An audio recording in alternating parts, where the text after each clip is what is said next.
Portugal cerró con broche de paz su campaña electoral, después de 20 días de intensa actividad política por parte de los 12 partidos aptos para participar.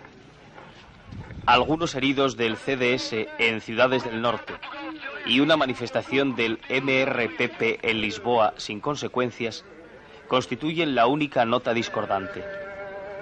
El movimiento de las Fuerzas Armadas y el pueblo portugués respetaron las elecciones por unanimidad, conscientes de lo que en ellas se jugaban. Los comicios celebrados ayer son una especie de ensayo general. Según declaraciones del presidente Costa Gomes, una manera de enseñar al país a votar y elegir entre varios partidos. Dentro de 6 meses, una vez redactada la Constitución, los portugueses concurrirán de nuevo a las urnas para elegir una asamblea legislativa y el gobierno se formará de acuerdo a los votos que consiga cada partido. Señor ministro, ¿qué pretende el movimiento de las Fuerzas Armadas con las elecciones? ¿Es una manera de saber cuál es el partido mayoritario o es una manera de mantener el fervor popular por el movimiento? El movimiento de las Fuerzas Armadas, cuando hizo la propuesta del 25 de abril, el año pasado, prometió al país una democracia económica, social y política, y esa promesa fue mantenida con las elecciones. Las elecciones son la regla normal en una democracia. Serán libres y serias y representan el mantenimiento de una promesa que ahora se va a cumplir. Las elecciones representan la manifestación de una promesa hecha. Portanto, as eleições representam a manutenção de uma promessa feita que vai ser cumprida. ¿Los resultados de las elecciones podrían modificar de alguna manera el pacto de las Fuerzas Armadas con los partidos? Penso que não, porque os partidos que vão ser majoritarios na próxima Asamblea... Pienso que no, porque los partidos que van a ser mayoritarios en la próxima Asamblea han firmado el pacto. Pero el pacto es un conjunto de líneas generales y dentro del pacto los constituyentes pueden ejercer plenamente las órdenes de los electores que representan.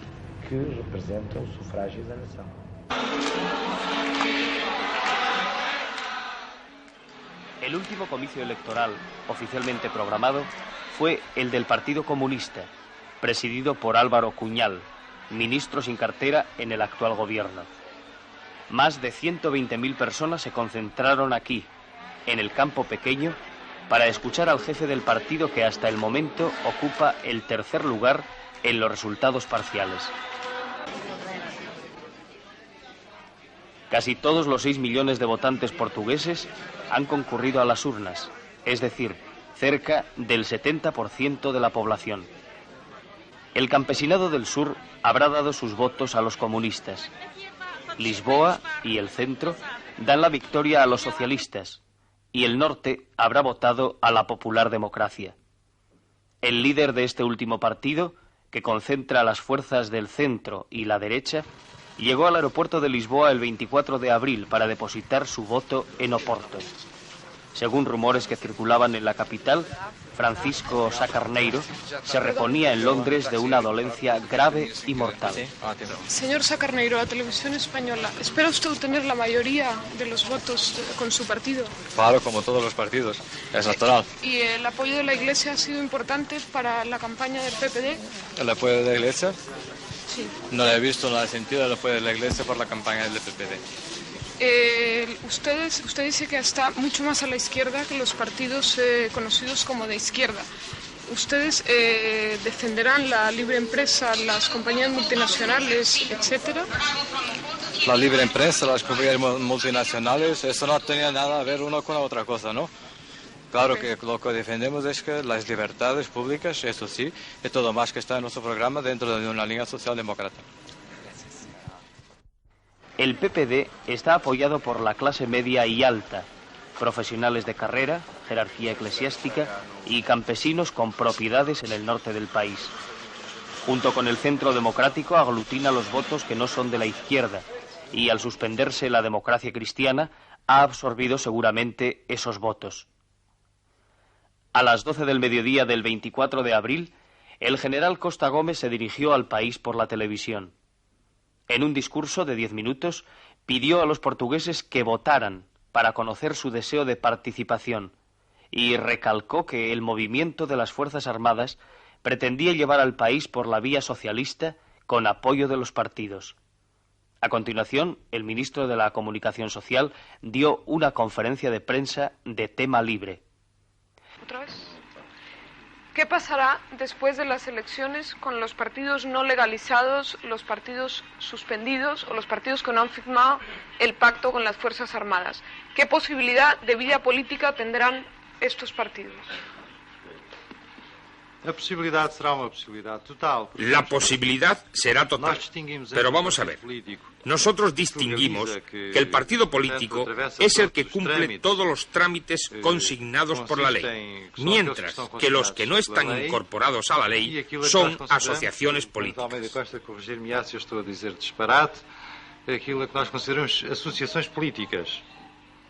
Después de la rueda de prensa, el ministro invitó a un almuerzo informal a 6 periodistas españoles. Estaban presentes 4 semanarios, un diario de Barcelona y el enviado de Informe Semanal.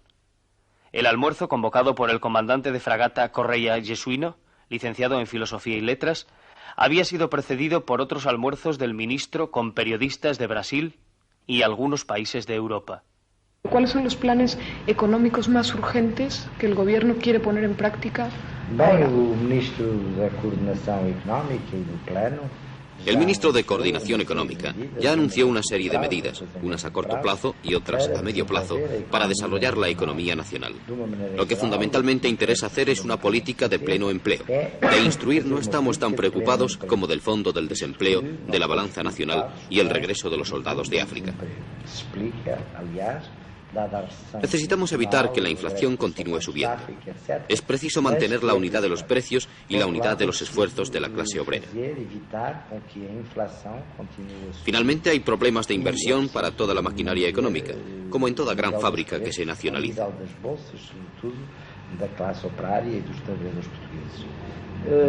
Finalmente, há problemas de investimentos por toda a máquina económica, uma grande parte da qual foi agora nacionalizada, en términos de funcionar y funcionar a pleno rendimiento. Todo ciudadano portugués, mayor de 18 años, inscrito y que presentara cualquier identificación personal, tenía derecho a votar el 25 de abril. Era la votación del bolígrafo.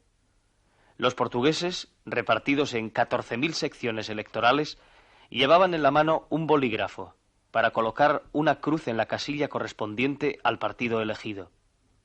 El secreto de voto fue vigilado por representantes de los partidos.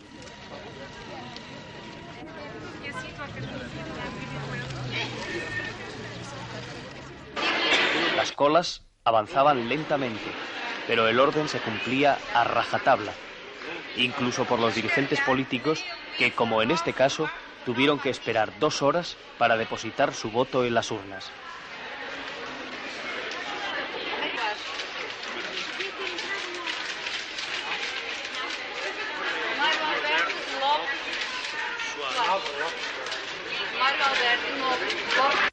Más de 1000 periodistas del mundo entero presenciamos el primer proceso electoral portugués, legítimamente organizado después de 48 años. Una campaña con propaganda improvisada, sin grandes alardes de realización publicitaria y gastos de docenas de millones de escudos, dio paso a un día electoral de calma absoluta. Tanto en las grandes ciudades como en los pueblos pequeños, los hechos se desarrollaron normalmente. No faltó, sin embargo, la nota humana. En Sesimbra votaron 5.000 personas. Estos ancianos se presentaron a votar como todos, pero no pudieron hacerlo. Los dos eran ciegos y no tenían una persona de confianza que pudiera escribir su voto. El sufragio es secreto y ni siquiera en este caso escalofriante se alteró la ley. Los invidentes regresaron a su casa sin cumplir su deseo. Dirigentes y ciudadanos portugueses hablan hoy sinceramente de sus problemas y de la dura etapa de construcción económica que les espera a partir de ahora. Hoy es 24 de abril. ¿Cómo resumiría usted los fallos y los aciertos de este año de gobierno revolucionario? Eu penso que nós demos grandes passos. Em primeiro lugar, destruímos o regime fascista. Pienso que hemos dado grandes pasos. En primer lugar, destruimos el colonialismo, acabamos con las guerras coloniales, fijamos la paz y la descolonización. Estamos montando la cooperación con nuevas bases económicas, ya que se van a transformar en estados independientes. Seguimos una política internacional de relaciones con todo el mundo, tanto con los pueblos del mundo capitalista como con los del mundo socialista. Hemos resuelto grandes problemas, como el del divorcio, para los casados canónicamente. Hemos firmado un tratado con la Santa Sede. Consolidamos la democracia. Se autorizaron los partidos que funcionaban de una manera correcta. Todo esto sin violencia, en paz, en un diálogo en convivencia de los portugueses para saber atacar los grandes problemas económicos. Estão a funcionar de uma maneira correta. Tudo isto se fez sem violência, em paz, num diálogo, em convivência entre os portugueses. Estamos agora a atacar os grandes problemas económicos. Y en ese capítulo fizeram-se medidas excepcionales. El clavel rojo sigue siendo el símbolo del nuevo proceso político portugués. El movimiento de los fusiles y las flores ha cumplido su primera etapa electoral civilizadamente. El respeto mutuo entre el pueblo y las Fuerzas Armadas ha hecho posible el segundo 25 de abril.